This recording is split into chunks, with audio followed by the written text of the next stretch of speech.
창세기 17장 1절에서 7절 그리고 15절 16절 말씀을 가지고 나 여호와가 나와 너 사이에 말씀을 두어 라는 그런 제목으로 함께 은혜를 나누겠습니다. 우리는 지금 매일 성경을 함께 묵상하고 있잖아요. 말씀 보면서 예전에 눈에 들어오지 않은 그런 말씀이 눈에 들어온 경우가 많이 있어요. 오늘 우리가 매일 성경 본문은요, 오병이어 사건에 대한 말씀이에요.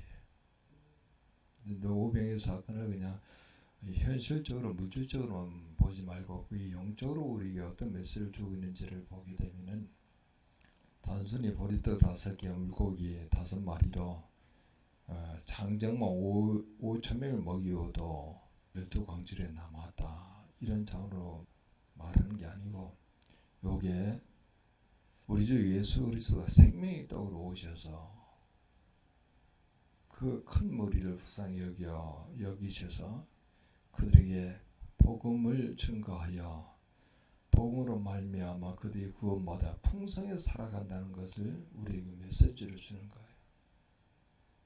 그래서 그 보이는 현실의 그런 그 말씀 속에서 영적으로 우리에게 주는 메시지가 무엇인가를 여러분 잘 확인해 보셔야 합니다. 그래야 우리가 이 메시지대로 주님께서 행하시고, 그런 또 우리의 메시지들을 우리가 순종하는 그런 삶을 통해서 이미 우리는 그렇게 살아가면 하나님의 나라를 살아가고 있는 거거든요. 우리가 어떤 사람의 강연을 들을 때도 듣는 자로 하여금 어떤 말씀이 마음속에 확 박히는 경우가 있습니다. 또 우리 다른 사람들과 대화할 때도 많은 말 중에 어떤 말이 계속 우리의 마음과 귀에 담겨져 있는 경우가 있기도 하죠. 그래서 말씀을 마음에 둔다는 것은 그 말씀에 대한 도전을 받는 거죠. 그 말씀이 나에게 어떤 동기부여를 하기도 하고, 그 말씀을 통해서 내게 비전이 경험이 되게 되면은 그 말씀대로 그 비전을 이루어가리라는 확신이 생겨서 대단한 열심이 생겨요. 그러니까 우리가 그냥 보통 하나님 말씀 안에서도 하나님 메시지와 하나님 비전을 발견할 수 있는 것처럼 우리의 삶의 영역 가운데도 영적으로 보게 되면요, 전혀 그렇게 말할 수 없는 사람 내게 툭 말하는 그런 내용들도 영적으로 보게 되면 그게 하나님 나에게 주시는 어떤 비전의 말씀으로 받을 수가 있다는 겁니다.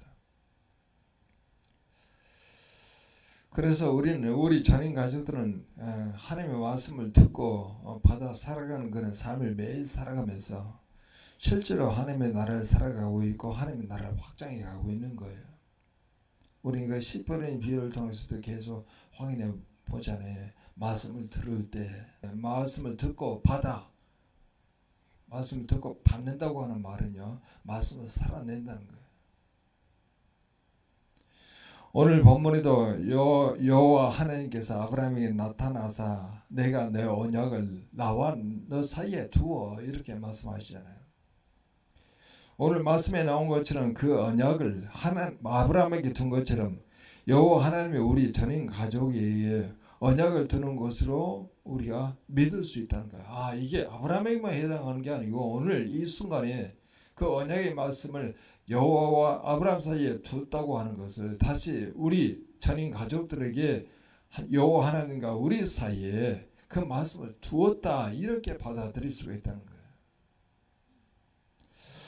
과연 전능하신 하나님께서 우리가 말씀을 두게 될 때 어떤 과정이 일어날까요? 또 어떤 발전이 일어날까요? 그걸 확인하면서 어떤 결과로 끝맺는지를 오늘 본문을 통해서 확인해 봅니다.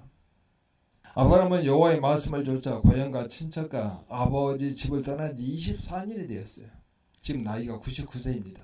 75세 때 창세기 12장 1절에서 3절의 말씀 보게 되면 그들은 나오죠. 너는 너의 본토 너의 고향 아버지 친척 집을 떠나 내가 보여줄 땅으로 가라. 내가 너로 큰 민족을 이루어 내게 복을 주어 내 이름을 창대케 하리니 너는 복이 될지라. 너를 축복하는 자에게는 내가 복을 내리고 너를 저주하는 자에게는 저주를 내리니 땅의 모든 족속이 너로 인하여 복을 얻을지니라. 그 말씀을 듣고 75세에 듣고 그 갈대 우르에서 떠나가지고 가나안 땅으로 들어가는 여정이 아브라함의 인생의 여정이었어요. 그런데 문제는 창세기 15장에 보게 되면은 하나님께서 아브라함을 밖으로 데리고 나가서 너희 자손이 하늘의 무별처럼 많을 것이요 바다의 모래처럼 많아질 것이다. 그렇게 이야기했는데도 하나님께서 자손을 주지 않는 거예요. 하나님 약속 언약이 있었잖아요. 그러면 그 하나님의 언약이 이루어질 때까지 기다려야 하는데 아브라함의 나이 85세 때 사례가 아브라함에게 하나님께서 이렇게 우리에게 자손을 주지 않기 때문에 나의 몸종 이 하갈과 함께 잠자리에 들어서 우리가 자손을 한번 낳아봅시다. 그래서 아브라함은 전혀 의심치 않고 하갈과 잠자리에 들어서 임신을 하고 86세 때 이스마엘을 낳아요. 그리고 이스마엘을 낳고 난 다음에 하갈과 또 아브라함의 아내 사레 사이에 많은 갈등 그리고 미워하고 또 분노하는 그런 감정들이 너무 많이 있어서 하나님께서 그 이후에 하나님께서 13년 동안 아무런 말씀하지 않아요. 하나님 침묵하십니다. 분명히 하나님께서 이것이 약속한 내용으로 보게 되면은 인간적인 생각할 때 나이가 들기 전에 그렇게 아이들을 임신해 가지고 많이 번성할 수 있도록 그렇게 하는데 하나님께서요 그렇게 하지 않은 거예요. 인간의 방법으로서는 그러면 어떻게 하겠어요? 사례도 나이가 들어가니까 좀 젊은 몸종을 불러들여 가지고 그렇게 잠자리를 해서 씨를 이어갈 그런 생각을 가질 수가 있겠죠. 우리도 보게 되면요 우리가 하나님을 전적으로 의지하고 신뢰한 그런 마음을 가지고 주님이 주신 그 메시지에 근거해서 생활해야 하는데 우리가 이 보이는 세상에서 몸에 익숙한 대로 믿는 경우가 너무나 많이 있어요. 이가 없으면 잇몸으로도 우리가 살아가야 된다는 그런 방식이죠. 하나님이 약속하신 대로 자손을 그렇게 번성하신다 그러면은 아브라함이 나이가 들어도 또 이 사라가 경수가 끊어진다 하더라도 하나님께서 약속하신 말씀대로 이루실 것을 믿고 기다려야 하는데 인간의 믿음이 연약함 때문에 기다리지 못한다는 거예요. 하나님께서 주지 않는다면 우리가 인간적인 방법을 동원해 가지고 만들어 보자 라고 마음을 작정하고 그렇게 진행하는 그 순간에 하나님께서 침묵하세요. 여러분 지금도 하나님께서 여러분 가운데 침묵하고 계신 경우가 많이 있잖아요. 아무리 기도해도 하나님이 응답해주지 않아요. 하나님께서 어떤 이런 방구도 하지 않아요. 하나님께서 침묵하신 이유가 뭘까요? 성경 구체적으로 나와 있지는 않아요. 하나님께서 언약의 말씀을 이루어지는 그런 과정 가운데 우리에게 믿음이 필요하고 인내가 필요하죠. 하나님께서 한번 하시겠다 그러면 말씀으로 다 모든 걸 이루시는 분이잖아요. 말씀으로 이 세상에 있는 모든 필요를 만들어내시잖아요. 그런 하나님을 우리가 신뢰한다 그러면은 하나님 지금 당장 눈에 보이는 어떤 하나님의 언약의 내용들이 지금 이루어지지 않는다 하더라도 하나님께서 가장 적당한데 하나님 말씀대로 언약을 이루어가는 것을 우리가 믿습니다. 이렇게 인간이 하나님을 의지하는 그런 마음으로 평생 살아갈 수 있다 하면은 하나님의 기적과 이적을 지금도 우리는 많이 경험할 수 있다는 거예요. 근데 이렇게 인간의 방법을 동원해 가지고 인위적인 방법을 동원해 가지고 하나님의 약속을 여지 몸소 이루려고 하는 그 내용에 대해서 주님께서요 마음이 되게 아픈 거예요. 그래서 침묵하시는 거예요. 13년 동안에 아브라함에 있어서 하나님의 말씀이 없었고 하나님의 계시가 없었다고 하는 것은 참으로 괴롭고 그리고 참담한 날들의 연속이라고 말할 수 있죠. 13년 짧지 않습니다. 믿음이 좋았던 아브라함이었지만 하나님께서 자기를 버리고 잊으신 거라고 생각할지도 모르겠어요. 생각해 보십시오. 여러분이라면 자신과 날마다 함께 동행하고 말씀하시는 하나님께서 오늘 갑자기 말씀도 하지 아니하시고 동행하지 않는 듯한 그런 느낌을 받는다고 하면은 되게 괴롭잖아요. 13년 동안 아무런 말씀을 하지 않으신다면은 하나님께서 자신을 버렸다고 생각할 수 있지 않겠습니까? 하나님께서 나를 잊어버린 거 아니냐? 아니 나를 버리시고 잊어버리다 그러면 내가 갈대우르에서 75세 때 그 부르심을 받는다는 것이 무슨 소용이 있느냐. 당장 나의 삶의 현실 가운데 주님께서 함께 하셔야지. 또 나의 삶의 현실 가운데 주님께서 메시지를 들려주셔야지. 왜 하나님께서 당장 이걸 멈추시느냐.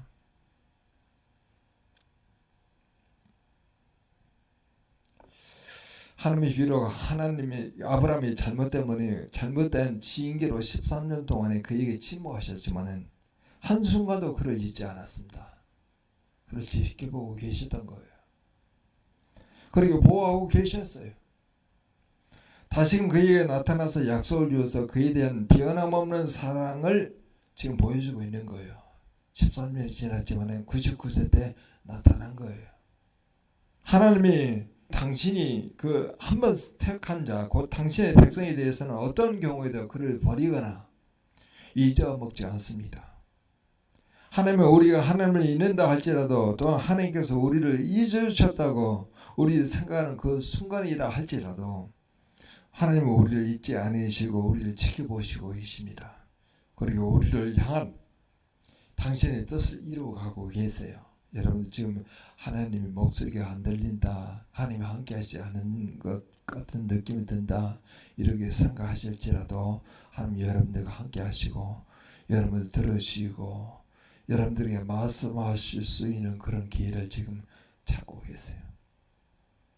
그러므로 사랑하는 저는 가족 여러분, 언제 어떤 상황에도 하나님에 대한 신뢰와 믿음을 여러분 잊지 마십시오.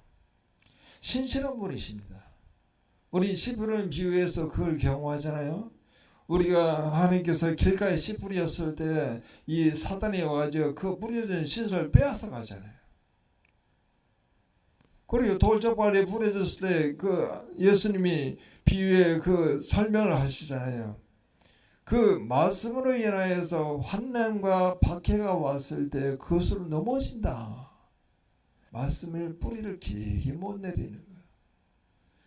그 말씀을 씨라고 표현하는 이유는 뭡니까? 그 씨가 자란다는 거잖아요. 말씀을 읽고 그것이 내 마음속에 뿌리 박힐 때까지 그 말씀을 지키기 위해서 많은 박해와 환난이 온다 하더라도 계속 우리가 지속적으로 그 말씀을 의지하고 살아가게 되면은 하나님께서 그 말씀을 우리의 좋은 밭에 뿌려가지고 30배, 60배, 100배의 결실을 잘 내는데 그 말씀을 우리가 이렇게 뿌리를 내리다가 이같이 세상의 염려, 재리, 유혹 그리고 각기 욕심으로 인하여 말씀을 자라는 것을 말씀이 뿌리내는 것을 막히게 하는 경우가 많다는 거예요.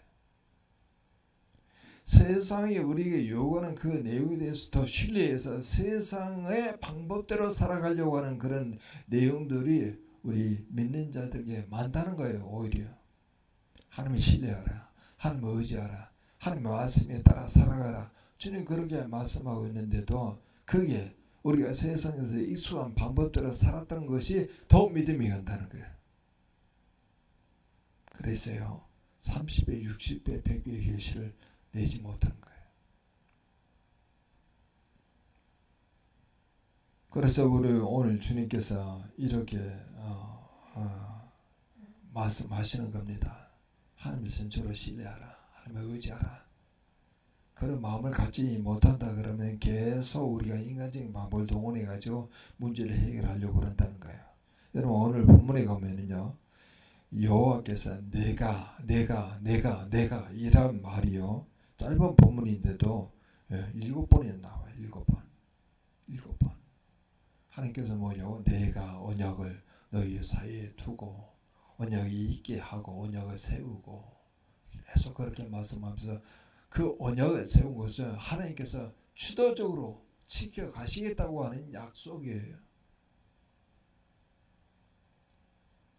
하나님께서 그 언약에 대해서 깊이건 자신이 이루시겠다고 하는 의지를 그렇게 표명하는 것을 내가 그렇게 말하고 있는 것이죠. 오늘날 우리 자녀 가족은 하나님의 언약이 백성이 되어서 구원을 받게 된 것도 오로지 하나님의 주권적 은혜 때문에, 그리고 그분의 섭리 때문에 이루어진 겁니다. 사실 우리가 하나님의 은혜로 구원받기 전에 우리는 허물과 죄로 죽었던 사람들이잖아요. 허물과 죄로 죽었던 사람이잖아요. 그리고 세상 풍조를 따랐잖아요. 공중권세에 잡은 자를 따랐잖아요. 하늘의 악한 영들의 따름이라 그렇게 말하잖아요. 그래서 우리가 그 가운데, 허물과 죄 가운데 우리 욕심에 따라, 우리 욕심과 우리의 마음에 기뻐하는 것을 원하여 행하여 본질상 다른 사람과 같이 진노의 자녀였잖아요.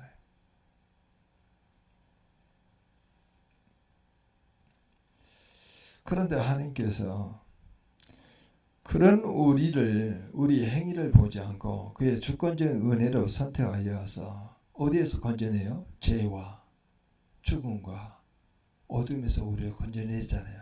그걸 에클레시아라고 이야기해요. 죄에서, 죽음에서, 어둠에서 건져내다. 그걸 못못으로부터 건져내어 할 때 그걸 에클레시아라고 해요. 건져내어 부르시다. 그걸 에클레시아 교회라고 이야기해요. 교회 또 다른 내용이 또 다른 이름이죠. 처치라고 하는, 꾸르시오라고 하는 그 내용은 바로 뭐냐, 하나님께 속한 자다 하는 거예요. 여러분, 하나님께 속한 자예요. 어둠과 죄 그리고 사망으로부터 불러내어 하나님께 속한 자로 지금 자연교회 공동체에 속해 있는 겁니다. 그런 영적인 현실을 우리가 바라보면서 우리는 세상을 기웃거리는 게 아니고, 세상에 우리 육신이 너무나 익숙하잖아요. 세상에 그런 이치로 살아가게 되면은 열심히 해야 돈을 벌 수 있다, 운동해야 건강할 수 있다, 뭐 이런 식으로 그런 내용에 대해서 믿음은 굉장히 공고한데, 하나님이 주신 약속의 말씀에 근거해서 살아가는 것은 언제든지 넘어질 수 있어요. 왜냐하면 말씀이 그렇잖아요. 그 말씀을 지키기 위해서, 말씀이 이루어지기 위해서 오늘 그런 환난과 박해가 있을 것이고, 세상의 염려, 재리의 유혹, 그리고 각종 욕심, 이 세상에서 익숙한 그런 삶의 패턴이 우리를 믿음으로 살아가지 못하도록 너무나 많이 방해한다는 거예요. 그래서 우리는 하나님의 주권적인 은혜로 구원을 받은 성도들이기 때문에 우리의 의로움이나 우리의 행위로 구원받은 성도들이 아니잖아요. 그래서 우리는 오로지 하나님의 은혜로 우리가 구원을 받았습니다. 하나님 놀라운 섭리로 구원을 받았습니다. 이걸 우리가 자랑해야 하는 거죠. 우리 연약한 자, 지혜롭지 않고 어리석은 자, 없는 자들을 택하여서 있는 자를 부끄럽게 하신다고 주님께서 말씀하셨잖아요. 그래서 1절에서 보게 되면은 13년 만에 아브라함에게 나타나신 하나님께서 처음으로 하신 말씀은 굉장히 큰 말을 해요. 나는 전능한 자이니까 너는 내 앞에서 완전하라, 이렇게 말하는 거예요. 너무나 큰 말이잖아요. 과연 이 말을 지금 들을 수 있는 사람이 누가 있습니까? 13년 만에 나타나신 우리 하나님께서 첫 마디가 나는 전능한 하나님이라, 네 앞에서 완전하라, 행하여 완전하라, 이렇게 말하는 그 내용을 감당할 수 있는 사람 지금 이 자리에 누가 있습니까? 없잖아요. 아브라함에게도 그 말을 한다고 하는 것이 무슨 속도시 있겠느냐 이거예요. 이런 하나님의 명령, 아브라함과 하갈과의 관계에서 얻은 이스마엘로 인한 가정 불화, 그리고 그 모든 잘못을 염두에 두고 하신 말씀으로 하나님께서 지금 뭘 요구하냐면 경건하라, 근신하라, 그리고 동시에 믿음으로 온전히 살라, 이 말이에요. 하나님께서 언약의 말씀을 이루시려고 하는 그 내용을 하나님께서 지체하고 아니 이루어질 것 같은 그런 마음을 가지고 있으니까 여기서 인간적인 방법을 동원해 가지고 하갈을 동원하여 자손을 번성하려고 하는 그런 시도 하지 말고 그건 무슨 종이니까 그건 신뢰하지 않는 거니까 그런 시도하지 말고 우리 하나님께 경건하고 하나님 앞에 근신하고 우리 하나님을 전적으로 의지하라. 이 말이 오늘 본문에서 뭐라고 했냐면 나는 전능 하나님이라. 너는 내 앞에서 행하여 완전하라 이 말이에요. 특별히 여기서 내 앞에서 행하라는 말은 살아계셔서 날마다 일하시는 하나님을 늘 의식하면서 그분 앞에서 살아가는 말씀이에요. 살아계시잖아요. 그러니까 하나님은 지금 역동적으로 역사하시는 분이잖아요. 그 하나님을 의식하면서 그분 앞에서 온전히 살아가라 이 말이에요. 그렇습니다. 우리는 언행 심사, 우리의 말과 우리의 행동, 우리의 생각, 우리에게 이루어지는 그런 모든 일들이 하나님 앞에서 낱낱이 다 드러난다는 거야. 그래서 주님 뭘로 보고 있는 거예요? 믿음으로 지금 하고 있는지를 보고 있어요. 믿음으로 말하고 있는지를 보고 있어요. 믿음으로 지금 생각하고 있는지를 보고 있어요. 믿음으로 지금 그 사건을 바라보고 있는지를 보고 있어요. 믿음이 없이 하는 것은 다 죄예요. 하나님의 형상으로 지음을 받았다고 하는 것은 전적으로 하나님을 의지하며 살아가는 존재로 지음을 받았다는 말이죠.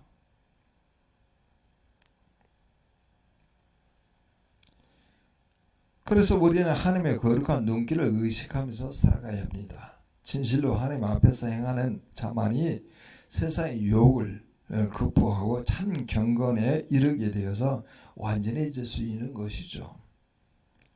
그래서 시편 16편 8절에 이렇게 나왔습니다. 내가 여호와를 항상 내 앞에 모심이여 그가 나의 오른쪽에 계심으로 내가 흔들리지 아니하리로다.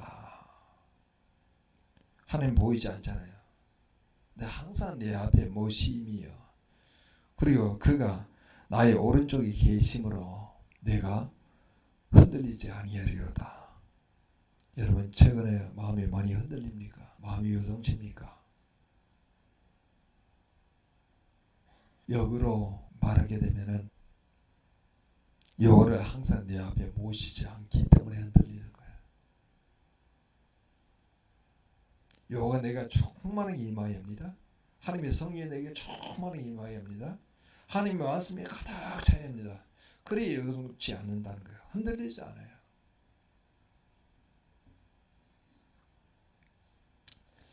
인간이 하나님 앞에서 완전해질 때 비로소 하나님의 관계를 정상적으로 회복할 수 있음을 말씀하고 있는 것이죠. 그렇지만 인간이 하나님 앞에 완전해질 수 있습니까? 가능하지 않죠. 그럴 수 없어요. 인간이 하나님 앞에서 완전해질 수 없다는 것은 누구보다도 우리가 잘 알고 있어요. 우리는 너무나 자주 우리의 삶 가운데 죄를 범하게 됩니다. 이 죄는 굉장히 다양한 영역의 죄죠. 그런데 한번 죄는 바로 뭐냐? 하나님을 떠나는 거, 하나님을 믿지 않는 거 죄예요. 하나님이 느껴지지 않은 거 죄예요. 하나님의 음성이 들리지 않은 거 죄예요.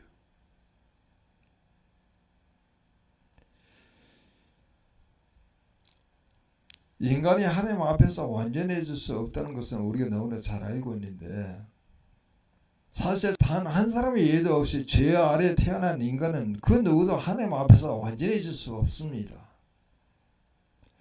그것은 죄 아래 태어난 죄의 본성을 갖고 있는 인간은 선을 행하기보다는 악을 행하는 게 익숙하다는 거예요. 하나님을 의지하는 것보다는 세상의 방법이 익숙하기 때문에 자기도 모르는 사이에 세상의 방법대로 살아가려고 하는 경향으로 가는 거예요.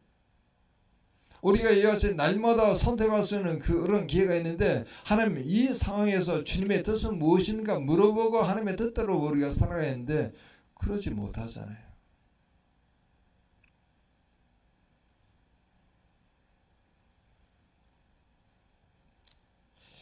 그래서 인간이 스스로의 노력으로 하나님 앞에서 완전해지려고 하는 것은 대단히 어리석은 일이에요. 그건 가능하지 않아요. 그래도 하나님께서 그런 인간에게 완전하라고 말씀하시는 것은 너무 무리한 요구 아닙니까? 완전해질 수 없는 인간에게 너는 내 앞에서 행하여 완전하라 이렇게 말씀하는 것은 너무 무리잖아요. 가능하지 않잖아요. 물론 하나님께서 인간에게 행위적으로 완전하라고 말씀하셨다면 그건 무리한 요구일 수 있어요. 그러나 하나님께서 아브라함에게 네 앞에서 완전하라고 말씀하시는 것은 결코 행위적인 면을 말하고 있는 게 아니에요. 여기서 완전하는 말은요, 아브라함이 첩을 들여서 아들을 낳은 행위를 이야기하는 거고, 그래서 아브라함에게 행하여 완전하라 이 말은 그렇게 하나님의 뜻대로 살아가지 않고 인간의 방법을 의지해 살아가려고 하는 것을 주님 앞에 회개함으로 깨끗함을 입으라, 이걸 요구하는 거예요. 여러분, 날마다 하나님을 의지하고 있습니까? 하나님을 의지하지 않은 세상적인 방법으로 살아가려고 하는 그런 방법을 주님 앞에 회개함으로 용서함을 받아. 그렇게 될 때 너는 하나님 앞에서 행하여 완전하라, 거기에 맞는 그런 삶이 나올 수가 있어요. 그러면 얼마나 우리가 마음을 돌이키는 회개가 많아야 할까요? 우리 연약하여 행위적으로는 하나님 앞에서 완전해질 수는 없지만 영적으로는 죄에 대한 지속적인 회개를 통해서 하나님 앞에서 완전한 자로 나타나야 한다는 겁니다. 그래서 그 완전한 자로 나타나게 될 때 주님께서 오늘 구체적으로 이 아브라함이 회개했다는 내용은 없어요. 그러나 하나님께서 이렇게 완전하라고 이야기했을 때 이렇게 말씀하십니다. 2절 전반부에 이렇게 나옵니다. 내가 내 언약을 너와 너 사이에 두어. 그리고 4절 전반부에 보라 내 언약이 너와 함께 있으니 둔다, 있는다. 그리고 7절에 보게 되면은 전반부 이렇게 나왔습니다. 내가 내 언약을 너와 너 및 내 대대 후손 사이에 세워서 두고 있게 하고 세운다. 굉장히 그 언어가 이 표현이 발전적으로 가잖아요. 계속 그 말씀에 계속 뿌리를 깊게 내린 그런 과정처럼 보여요.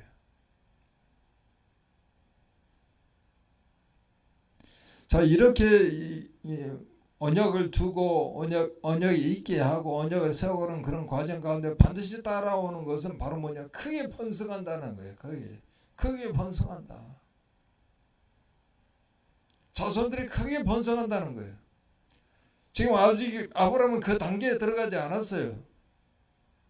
이제 마음을 돌이키지 않은 그 단계가 구체로 소개되고 있지 않지만은 성경에서 말하고 있는 그 표현들을 보게 되면은 인간의 방법을 의지하여서 하나님의 뜻을 이루려고 했습니다라고 하는 그 내용을 우리 하나님께서 이제 받으시고 그에게 말씀을 허락하시고 언약을 허락하셔서 그 말씀을 두게 하고 있게 하시고 세워가는 그런 과정 가운데 따라오는 반드시 하나님의 결과는요, 번성케 하겠다. 번성케 하겠다. 여러분, 이게 창세기에 있는 그 내용 아니겠습니까? 내게 복을 주어 생육하고 번성하고 땅에 충만하라, 그렇게 말하잖아요.